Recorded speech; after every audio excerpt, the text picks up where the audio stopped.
On today's episode, I am joined by Katie Rose, mother of 5, yoga and Ayurvedic educator, and soul-centered entrepreneur. Katie shares her wisdom in managing a busy household and business while ensuring her health and wellness remains top of mind.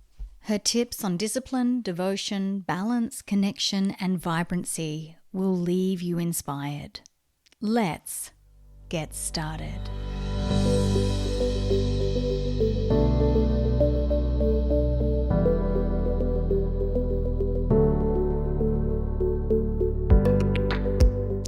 Hello and welcome to Live Mindfully with Laurie Moore. Today I am joined by an incredible woman. I have been following Katie for the better part of 5 years and am genuinely in awe of how she has cultivated and crafted this life that really inspires me, and I think it will inspire you as well. Katie Rose is a yoga teacher, Ayurveda lifestyle educator, and author with over 25 years of experience in the world of wellness. She is also a doula who teaches at the Australian Doula College and a mother to 5 children. Her popular online courses have helped to empower hundreds of women from all over the world. Katie's greatest gift is helping women go from feeling stuck and overwhelmed to living a life that is vibrant, creative, and abundant. She's the author of several internationally available books, including Mindful Living and The Yoga of Birth, and is the proud founder and host of the annual Bhakti Women's Online Yoga Summit, which I attend every year and can vouch for as an incredible yogic resource. Her business is called Bhakti Rose, and with all that she has going on in her life, she unsurprisingly credits her meditation practice to keeping herself sane. Yes, I can see that. Oh my goodness, Katie, just to be in your presence. Thank you so much from the absolute bottom of my heart for joining me on the Live Mindfully podcast and for sharing your genius that I know is about to follow. Oh, you're so sweet. Thank you so much for having me. I want to start our conversation off talking about business because you have built an incredible business, an incredible soul-centered business. And there are so many of us who want to start a business, or we have some really great business ideas percolating in our minds, or maybe we're in business, but shifting it forward is a challenge. And there was a period there where you were working for other incredible yoga studios in different parts of the world. When did you start formulating your business concept, building it in your mind's eye? And then how did you shift that into fruition? Yeah, that's a beautiful question. I mean, there's been quite a few phases in terms of business and the sort of entrepreneurial journey in my life. You're right. I started out working for other organizations, specifically Tri Yoga in the UK, which is a big yoga studio over there. And then I branched into opening my own studios here in Sydney. And I had quite a pioneering role in bringing Jivamukti yoga over to Australia. So that was an interesting kind of in between ground, I guess, because I was running my own business, but I was running it very much under the banner of Jivamukti Yoga, which is my teacher's brand. So I didn't have to really create a brand at that point. And then I switched about 6 years ago from bricks and mortar in-person work and, having studios to the online space. And that was a big transition. That also coincided with a time in my life when I was getting divorced and moving house and a lot of big changes. So at that point, my financial situation changed a lot and I needed to start earning more money, to be completely blunt about it. And so I realized that with young children, the online space was going to be most suitable for my lifestyle. So I could still be around for the kids and not be, running around all over the place teaching or trying to run a studio, which is really hard work. So I set about I had business skills because I'd always been running businesses, but really starting to learn how to thrive in the online space. And that was a steep learning curve that I kind of went through to today, where the business is coming up for like 5, turning 6 years old. And it's really thriving. It's really grown exponentially. But the first 2 years or so were a lot of work, a lot of trial and error, and a lot of determination. I think it's really important to mention that there were some key things there that you said. And the first is that businesses evolve. That was one of the first things that I heard you say. It had a lot of different phases. You went through a lot of people I've spoken to, they can get stuck with this one idea and that's the business. And we have to evolve and grow as times evolve and change. And the second most important thing, of course, is it's a steep learning curve. There's a lot of investment in navigating the space and maybe making a number of mistakes along the way to working out what actually works for us. That's amazing. That's going to be so helpful for so many people. Your business name is Bhakti Rose, which I just have always loved that. How did you come up with that name? It's really a combination of two things that are just so dear to my heart. Bhakti is loving devotion, it's connection to source or a higher power, and it's the living embodiment of that through service. So for me, that is just completely in alignment with not just my business, but also my life. As you mentioned, I've got 5 kids, so I spend a lot of my time in service, looking after other humans. And I try to really view that as a divine calling rather than a chore. So that's a real expression of the Bhakti in my life. And then for the people that follow me and the students that do my programs and the women that are in my communities, I really see that as such a blessing, such an honor that I get to be of service and I get to show up in the work that I do. And from the best of my ability and from a truly heart connected space, live and work in service. So that's the Bhakti piece. And then the rose medicine is partly a kind of reference to my English heritage. I grew up in the UK before I moved to Australia. So, I think of myself as kind of that, like the roses just remind me beautifully of my ancestry and my heritage. And it's now my surname as well. So that was kind of a link there. And roses are really a beautiful symbol of the divine feminine in so many different lineages and so many different contexts. And so much of my work is about working with women and awakening the divine feminine. So it's the perfect symbol. It's the perfect emblem for that aspect of my work. Oh, I love that. That's beautiful. You mentioned the 5 children. I think it would be safe to say that you are a really busy woman. And I follow you on Instagram. I have for a really long time. So I'm also very keenly aware that you live a genuine yogic lifestyle. And I'm interested, how do you manage that? I've only got 2 kids. How do you manage 5 children, a thriving business, a personal life, and all of your other commitments so beautifully and in such an abundant way without becoming overwhelmed? Because I imagine that would be hard. Yeah, well, there's 2 things there. First of all, I would not self-identify as living a very yogic lifestyle. I mean, I do my best and I have really strong aspirations, and there are certain things that I'm very strict about. And then there are other things that I would prefer to be different. I feel like my kids consume far too much Uber Eats, for example, particularly the teenagers. What other things happen in our house that I don't love? My daughter, who's only 1.5, already knows that Bluey exists and loves to watch it on her brother's iPad. So there are certain things that I'd love to be a little bit different. And, I'm constantly kind of in this negotiation of compromise, which I think is what being in a big family is all about. And then there are some things that I just really stick to my guns. Like one of the things that's kind of reared up again recently is my kids, and then just recently my partner as well, campaigning that they would all like a microwave. And we don't have a microwave in our house, and I'm very adamant I don't want one. We're not going to get one.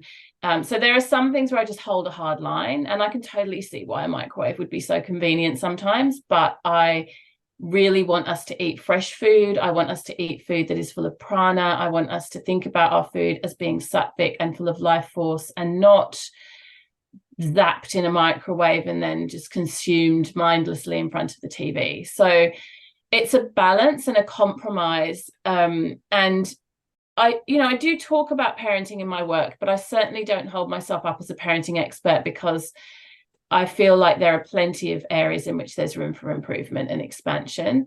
Um, and then the other thing you said was that I never get overwhelmed. Well, that's definitely not true. I have plenty of moments of overwhelm. And I'm Pitta constitutional type in Ayurveda, which means a predisposition towards getting a bit cranky. So my version of overwhelm looks like grumpy and kind of cranky. Like, we came home, I was teaching a retreat yesterday. I was teaching a retreat over the weekend up at Krishna Village in northern New South Wales, and we did the long drive back, my partner and I, with the baby yesterday. We got home kind of late, like 7 p.m. And my teenagers have been at home on their own for a few days, and they're old enough and they're very responsible, but the house was a mess and it was dark and cold and rainy, and we had to unpack the car, and I had to try and transfer the baby without her waking up. Like, that's those moments when all of that stuff is happening is when my Pitta energy is just like rah. So it's overwhelm, but it doesn't manifest as what you would necessarily see as overwhelm. It just shows itself in a slightly different way. And then I recalibrate and I self-regulate, and I have a lot of tools for that in the yogic repertoire. Like this morning, I woke up, and rather than kind of straight away thinking about loads of laundry and, mopping the floor and all the things I know need to be done, I took some time to have a cup of tea, light a candle. I lit some incense. My daughter was just kind of playing. And I read a few chapters of a beautiful new book that I'm reading about womb medicine. I used my essential oils, and I just took a good 20 minutes to have a morning ritual to set myself up, and then go about the chores and all the things that need to be done. And the thing about that that's beautiful is it happens, I still had teenagers I had to get up and get to school. I still have my daughter that needed care. My other two children are with their dad right now. I'll get them back this afternoon. So it's all going on around me. It's all still happening. Lunches need to be made. Alarms are set. People are coming and going. And I really make a disciplined effort to maintain my sadhana, my spiritual practice amongst it, and not use all the stuff around my life that's happening as an excuse for not showing up for that part of me. So it's just so important. And that is how we maintain our center. Because if we don't have those things, the sadhana, the daily practices, the little things that we do, I always hear them as like little pockets of self-love, just moments where you show yourself again, hey, I matter too. I'm in this space as well. And how I show up here for myself is how I'm also going to be showing up for the other people that are in this space. I can get caught up in the cyclonic kind of nature of the morning routine of all of the things that have to happen and forget almost or negate myself in that process. Or I can do it in a way where, yes, it can sometimes be overwhelming. Yes, it can be very, very busy, but I'm present. I'm here. I've made myself that cup of tea. I've taken a minute to ground. I think that it is really important to have daily practices and to maintain them. And it sounds like you are very rooted in those. Does your daily practice look different every morning? Are there certain things that you do every morning, no matter what, come hell or high water? It's a bit of both. So morning is very, very important to me. The first moments of waking matter a lot. And that's when I often use that time for prayer and for gratitude practice. I'm a slow starter in the morning. I like to take my time. So I would rather get up an hour earlier and have a bit of time to potter than, get up sort of 10 minutes before I've got to be out the door and be rushing. I hate that feeling. So that idea of anchoring the energy of the day in the morning routine definitely is really critical for me.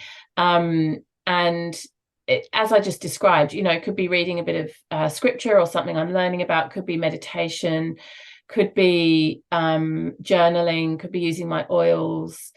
I often allow it to be a pocket of time for what I'm drawn to in that moment. Sometimes I use oracle cards or different inspiration cards. It's really up to just the day and what I'm feeling. So I allow a certain amount of spontaneity, but the ritual and the time itself, if I don't get that, I feel very discombobulated. Like it's a very, very rare day where I won't have at least one cup of tea in bed and kind of go through those types of practices. And then other practices sort of come and go, I guess you could almost say in phases, like depending on what's going on in my life and depending on different rhythms and routines. I tend to, during the day, do the bulk of my kind of work that involves admin and that type of thing. And I have quite a few rituals around that. So I have rituals that help me with focused work, so I don't get too distracted by just the distractions of email and life and your phone and all those types of things, social media. I'm pretty disciplined around that, and I have rituals and routines around that, which I consider part of my sadhana. I consider that part of my spiritual practice, because for me to produce good creative work, I need to carve out space for that I can be in the right mindset. And I think one of the reasons that people become derailed in being able to get their work out into the world is that they're not, when they do have the time, the headspace isn't correct, because it's just kind of frazzled.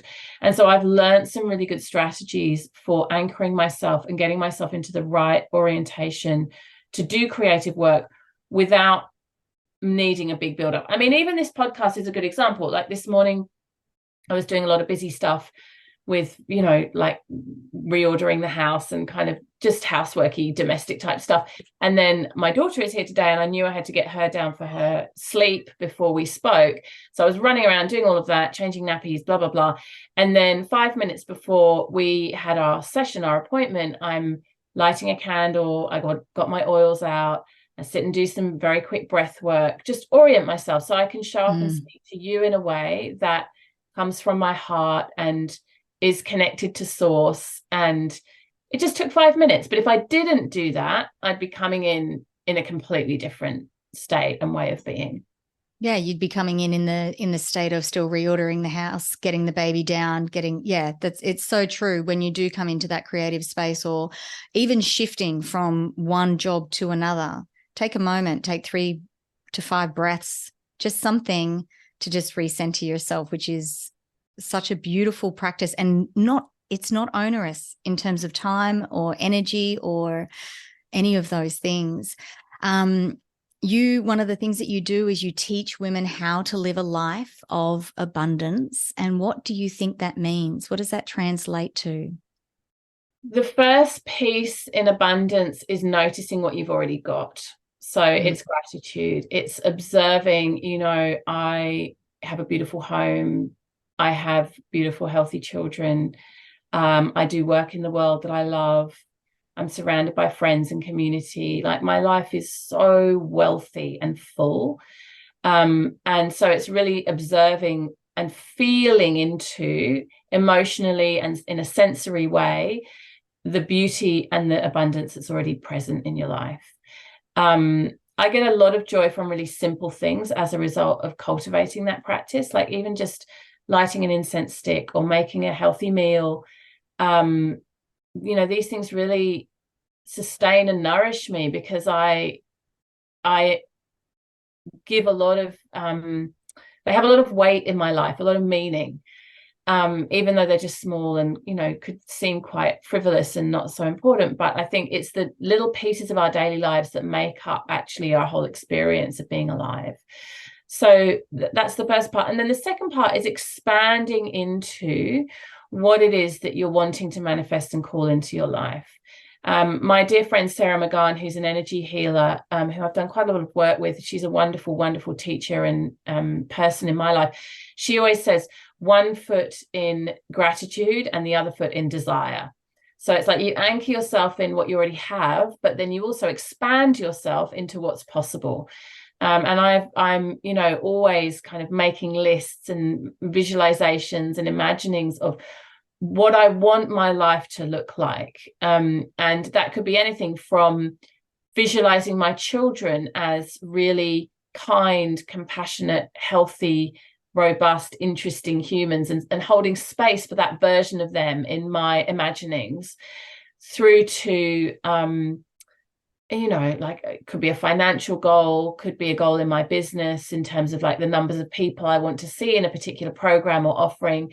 So I set very tangible, practical, and numbers oriented goals, as well as goals and intentions and desires that are a little bit more abstract. So beautiful, so important. Would you classify the goal setting where you're thinking about your desires? Coincidentally, I actually had Sarah McGann on the podcast a couple of weeks ago. So for anyone who is listening, you can go back and listen to some of Sarah's genius. She is an incredible person. When you're thinking about your kids in that kind and wholesome state, and you're cultivating those kind of desires, do you sort of think about that as if you're sort of daydreaming, like you're? Would you classify I love like that? that question. I love that question. There's two things in there. So there's a practical piece, like sometimes, I mean, I'm just going to share with you now just very personal, private practices that I do. Like, this isn't something I necessarily have talked about very much, but these are the practices I do around my kids. So sometimes when my kids are all at school, I will tidy up the house and I'll go through room by room, and I often do tidy my teenage children's bedrooms, which I know that's a controversial thing. You know, they should probably be doing it themselves, but I do it because I like the house to be tidy, and I also see it as a really beautiful act of service for them. In fact, my 14-year-old did say to me yesterday, oh, the thing I missed about you the most is that you make my bed so nicely. So that was really sweet, that he, when I was away, noticed that his bed sheets were all crumpled and not nicely folded how I do them. But anyway, so I go around, tidy the house, and then very often what I'll do is I'll light a Palo Santo or a sage or something like that, and I'll literally go through the house and I'll cleanse the house and I'll bless the house and I'll wish well upon all of us, and I'll go to the different parts of the house in gratitude, like the kitchen, thank you for our food, my work area, thank you for my work, the lounge room, thank you for our family and our community, the front door, may everyone that walks into this home be blessed. And then I go through the bedrooms, and again, this takes like maybe 10 minutes max. It's not like an hour long, you know, it's a quick but very profound practice. Go to the kids' individual beds, and as I Palo Santo or sage over their beds, visualize them, think of them. They're at school right now. They might be playing in the playground. They might be reading a book with the teacher, whatever they might be doing. And literally in my mind's eye, send them golden light, send them blessings, send them love, see them in the highest versions of themselves, hold that in a sacred bubble just for a few moments, then move on to the next kid, the next space in the house. So that's one of the practices I do several times a week. I do that practice. You know, when I get to my bed with my partner, I'll send us blessings. May our relationship be strong. May we be good parents together and support our children to grow and thrive. So it's almost like a ritual, prayer, visualization, energy work. I don't know, everything combined. So that's a practice I do. And then another practice I do is more kind of just in the energy realm, and that's where, particularly if there's something going on with one of my kids, like some sort of challenge or difficulty, in meditation I'll really visualize that child and I'll hold them in a golden bubble. And if I'm struggling with some element, like if I've got a frustration or an annoyance with them, I'll send them loving kindness and I'll try to take the charge out of my frustration. Like I'll try to see them in a bigger picture way, like, oh, you know, for example, my 9-year-old at the moment, we're going through a bit of a thing with him not eating well. Like he just wants to eat a lot of junk food and sugar, and I'm struggling with him with his diet, and I get really frustrated around that. It's easy for me to kind of get angry and sort of, you know, not in my highest vibration as a mother. And so I'll think about him and I'll think, you know, he's doing his best. He's just really got very specific tastes, and he's very he's fussy and he's trying and he doesn't want to deliberately upset me, and we need to work through this together. And I'll send the whole situation love, including myself. And then we get through it, you know, and some days are better than others. And sometimes I feel like big energetic shifts happen and other times not quite so much. But I do know that it's a very, very potent part of my parenting, that energy work. It's possibly, actually, and this sounds like a very strong thing to say, but honestly might be the most important tool I have available to me as a parent. I would agree with that. I think that is absolutely incredible. I'm hearing lots of loving kindness and most importantly, connection, making connection with each of those children, each of those important people in your life when they're not there.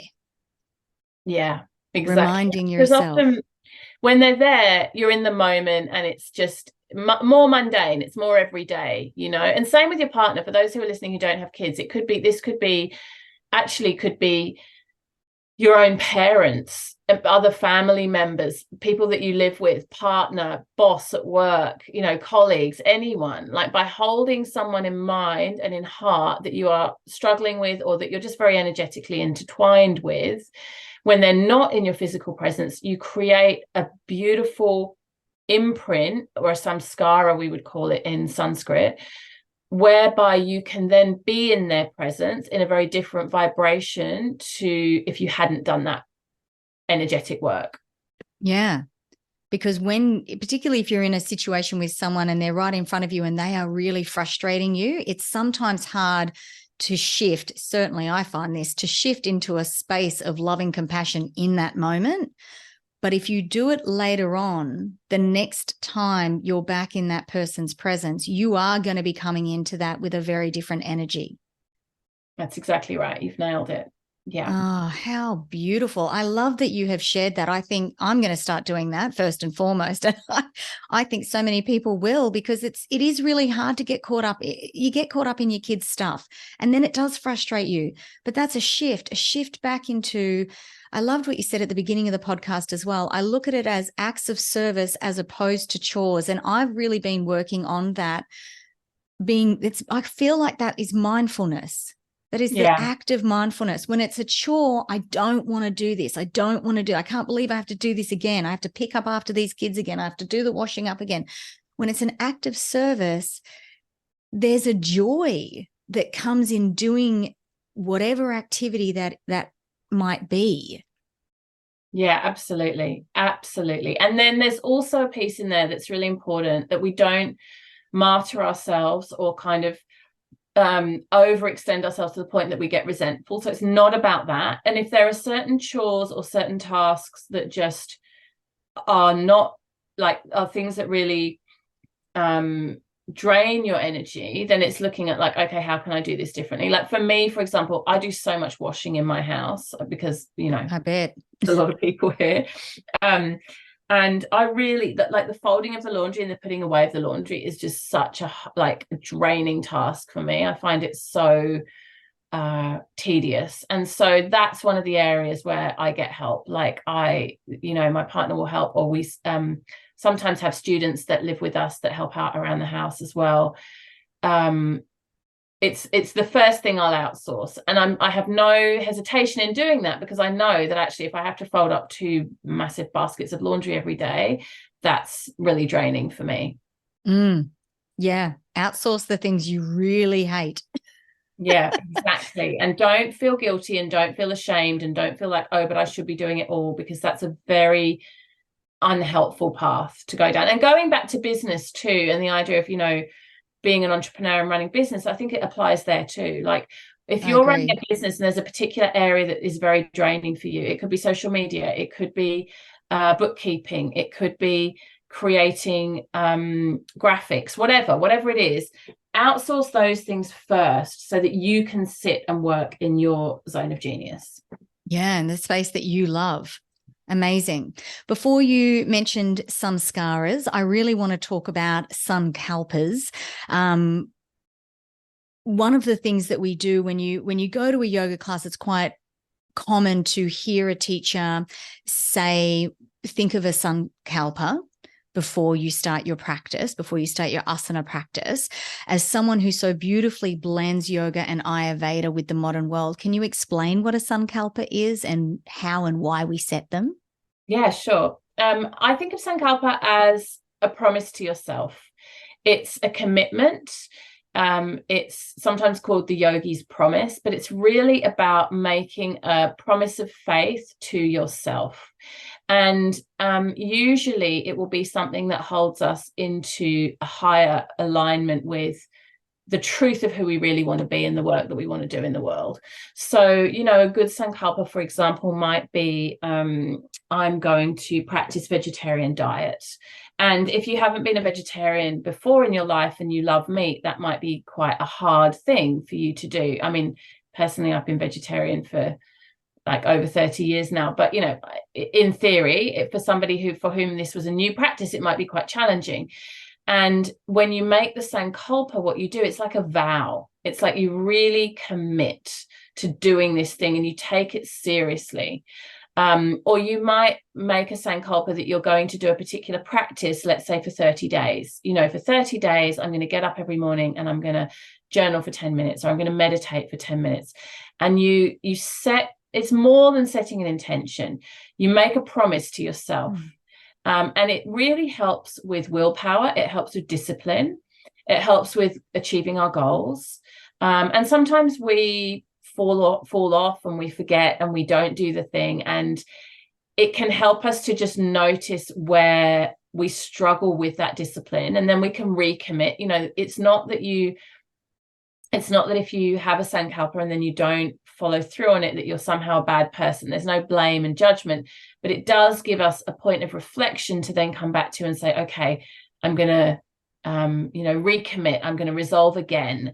And we get back on the horse and we continue with our practice. So yeah, wonderful. Something that can really, if there is something that is troubling you in your life or some behavior that you're locked into, a sankalpa can be a very powerful way to, like you say, make that commitment, make that promise to yourself to shift out of that behavior or that habit that you're in. And these days the teaching of discipline is really unpopular. We tend to equate discipline with the masculine, and we equate discipline with austerity, and sort of, it's not a popular touchy-feely teaching. We're all very much about doing what we feel and going with the flow and following our heart. And I'm down for all of that. However, there's also a really important point in our lives if we want to progress spiritually, and if we want to progress even in business or whatever it is, that we have to show up and do the hard things and be disciplined and do things at times when we don't feel like it, and do things that we don't feel like doing. And there's a discipline muscle that we need to exercise that I think it's a shame that it's become unpopular in our culture at this time, because there's a lot to be said for discipline, and sankalpa and discipline go hand in hand. Yeah.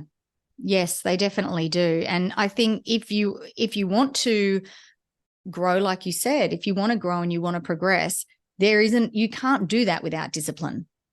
Because usually that requires you changing something that you're currently doing that you no longer want to be doing. And you'll have far more success in setting a sankalpa for a promise to yourself of something you actually want to change versus something you think you should change. Exactly right. Yeah, exactly right. Like it's got to be, I think one of the defining features of a sankalpa, and I haven't ever really articulated it quite like this before, but you've really helped me clarify my thinking on this, is that it's really deeply in alignment with the highest version of you. So it's like you're actually making a commitment not only to your spiritual growth, but to yourself in your most evolved, most ignited, most spiritually engaged persona version of yourself. And I want to add for right now. Of course, because it's always growing, always evolving, always changing. 100%.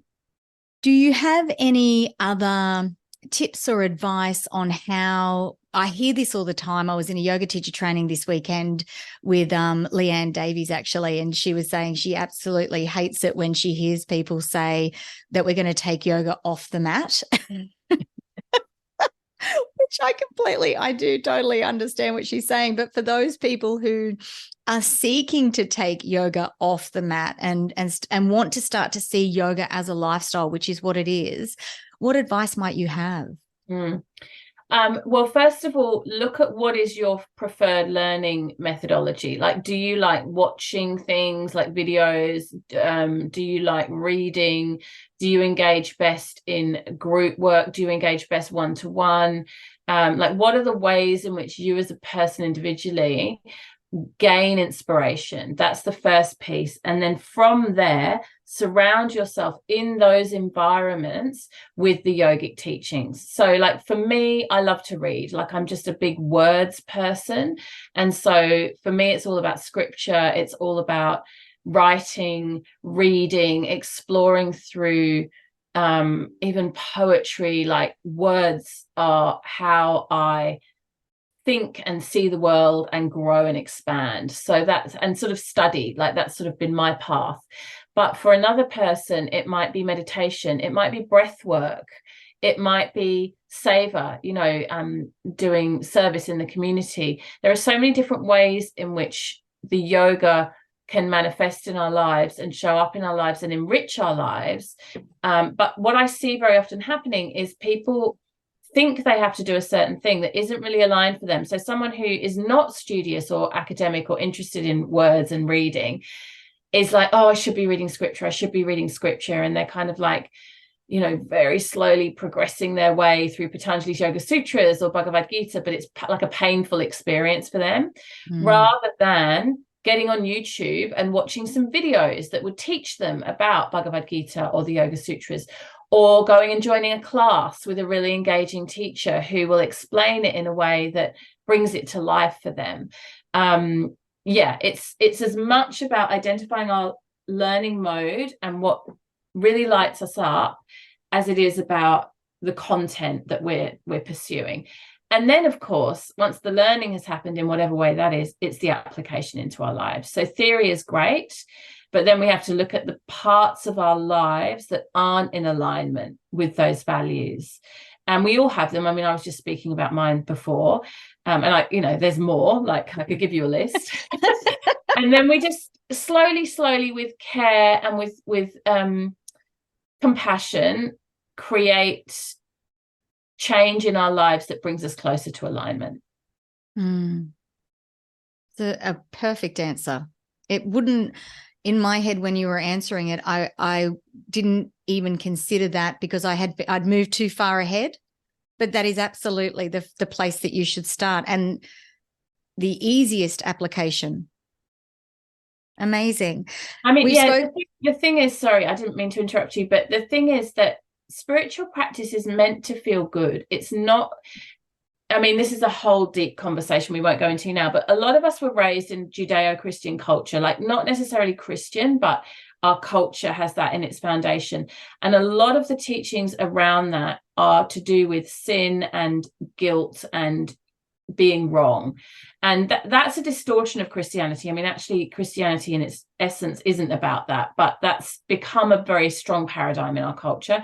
And then our education system really reinforces that, you did the wrong thing, you've got a detention, or you've got to, somehow make amends or whatever. And I'm not saying there's no place for that, because we do need some of that. However, what that sets up in our minds is this idea that, oh, I have to sort of like punish myself, or it has to be hard or to be worthy. And I have to do difficult things. And actually, really what the yogic teachings tell us is it should be juicy. It should be vibrant. It should light you up. It should be joyful. It should be exciting. Like you should want to do it. And if that's not happening for you in your practice, if it feels like an effort and a slog, then my invitation would be, what could you be doing that would still be a yoga practice, but would be much more in alignment with what brings you joy? That's so beautiful. And it ties into our last question as we wrap up here. We have spoken about the gratitude piece. We have spoken about the desire piece. My last question was to ask you what your 3 top tips are, but I think that they would be sitting right up there. So my question now is, what are your final words on creating that vibrant, creative, abundant life? Is there anything else that you want to tie in? Because we've spoken about the joy piece, which is so important as well. Yeah. two things come to mind. One is trust your own intuition, trust your gut instinct. You don't need anyone else to tell you what you need. You actually know what's in alignment with your higher self when you take the time to pause and tune in. So trusting that. So many of us second guess ourselves and get really crippled by indecision and overwhelm in a world that's full of so many choices. So trust your gut, trust your intuition. That would be the first one. And the second one's really practical and really simple, but very, very powerful. And honestly, it's just get enough sleep. Because I see so many of us going through life sleep deprived. I mean, I'm a bit sleep deprived at the moment because I have a young toddler that I'm looking after, and she wakes up at night still. But I have very strict sleep hygiene in place in my life. I go to bed early. I don't take my phone to bed with me. You know, my bedroom is set up as a sanctuary to facilitate good quality sleep. We're very disciplined around that in my home, and my goodness, does it serve me? Like, it's such a deep form of nourishment and wellness when enough sleep is happening. So if there's an area in your life that you want to apply some discipline and some kind of a few more boundaries, I think sleep hygiene is a really good one to start with.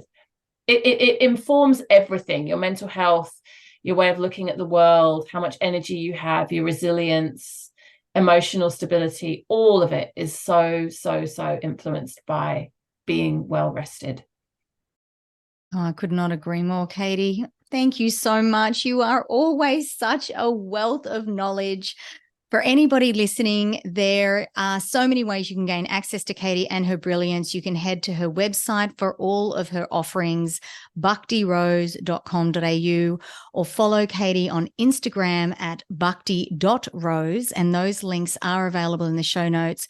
Bhakti is spelled BHAKTI. Katie, thank you so much for joining me today. Thank you. It was an absolute pleasure, and your questions were beautiful. So it was really easy and flowy because, yeah, you were asking me really beautiful questions. Thank you. Oh, thank you, Katie.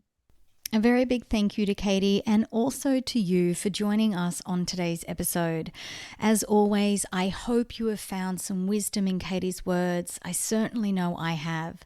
And if this episode has resonated, please share it with your family and friends and across your social media. I'll be back again next week with another great episode. Until then, take good care of yourself.